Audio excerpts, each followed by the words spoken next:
আলামিন আল্লাহ বিশেষ করে যাকে উদ্দেশ্য করে কবর জিয়ারতের উদ্দেশ্য আল্লাহ জনাব শাহ মাতবর সাহেবের কবরের পাশে দাঁড়িয়ে আল্লাহ আমরা হাত তুলতেছি।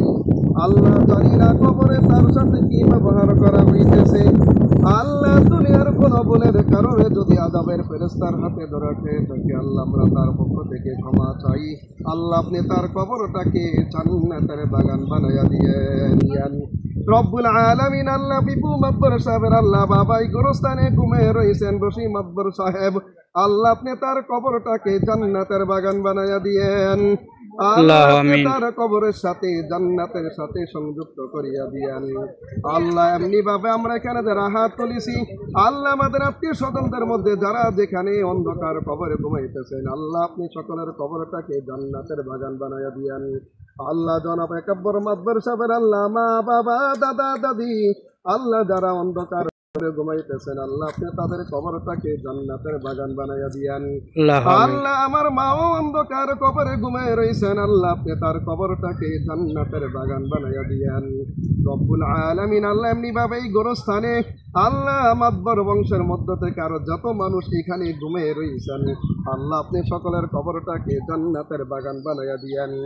আল্লাহ হাতকানের গোরস্থানে আল্লাহ যারা ঘুমিয়ে রয়েছেন আল্লাহ আপনি তাদের কবরটাকে জান্নাতের বাগান বানাইয়া দিয়েন।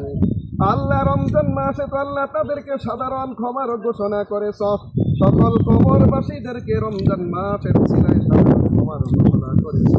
আল্লাহ আমাদের সকল মুর্দেগানদের জন্য শাহ মাতবর সাহেব সহ সকল মুর্দেগানদের জন্য ক্ষমা চাই, মাফ চাই। আল্লাহ আপনি তাদেরকে শুধু রমজান মাস নয় আল্লাহ আপনি তাদেরকে কিয়ামত পর্যন্ত ক্ষমা করিয়া দেন। আল্লাহ আপনি তাদের কবরের সাথে জান্নাতের সাথে সংযুক্ত করিয়া দিয়েন। আল্লাহ আমরা যাতে আরো বেশি বেশি করে নেক আমল করতে পারি সেই তৌফিক দান করিয়েন। আল্লাহ এখানে আমার সাথে যারা হাত তুলেছে আল্লাহ মাতবর সাহেব দীপু মাতবর সাহেব সহ আল্লাহ যে সকল মা বোনেরা হাত তুলেছে আল্লাহ আপনি সকলের প্রতি খাস রহমত নাযিল করেন। আমিন। আল্লাহ আপনি সকলকে আপদ বিপদ বালা মুসিবত থেকে হেফাজত করিয়েন। আল্লাহ মা বোনদেরকে 5 ওয়াক্ত নামাজি পড়নেওয়ালা বানায়া দিয়েন। আল্লাহ পরদানিশীলওয়ালা বানায়া দিয়েন। আল্লাহ খাঁটি ইমানদার হয়ে যাতে দুনিয়া থেকে যেতে পারি সেই তৌফিক দান করিয়েন। আল্লাহ আমরা যতদিন দুনিয়াতে বেঁচে থাকি তোমার হুকুম নবী সুন্নত তরিকার উপরে যাতে জীবন যাপন করতে পারি সেই তৌফিক দান করিয়েন। রব্বুল আলামিন আল্লাহ যে উদ্দেশ্য করে এখানে কবর জিয়ারতের আয়োজন আল্লাহ তুমি তো জানো, তুমি তো অন্তরের খবর জানো।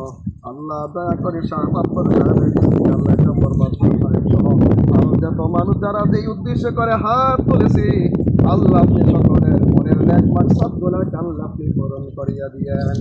তোমার হাবিবের উসিলা করিয়া এই মাহে রমজানের উসিলা করিয়া আজকে বিদাতুল জুমার উসিলা করিয়া আল্লাহ আপনি আমাদের দোয়াকে কবুল আর মঞ্জুর করিয়া দিয়েন। রব্বির হামহুমা কামা রব্বায়ানি সগীরা রব্বির হামহুমা কামা রব্বায়ানি সগীরা। রব্বুল আলামিন আল্লাহ আমাদের যখন মৃত্যুর সময় নিকটবর্তী হয়ে যাবে মালাকুল মউত আজরাইল আলাইহিস সালাতু ওয়াস সালাম যখন আমাদের কাছে আসবে ওই কঠিন মুসিবতের সময় তোমার মধু মাখা কালিমা আল্লাহ আপনি আমাদের সকলের জবানে জারি করিয়া দিয়েন লা ইলাহা ইল্লাল্লাহু মুহাম্মাদুর রাসূলুল্লাহ সাল্লাল্লাহু আলাইহি ওয়াসাল্লাম।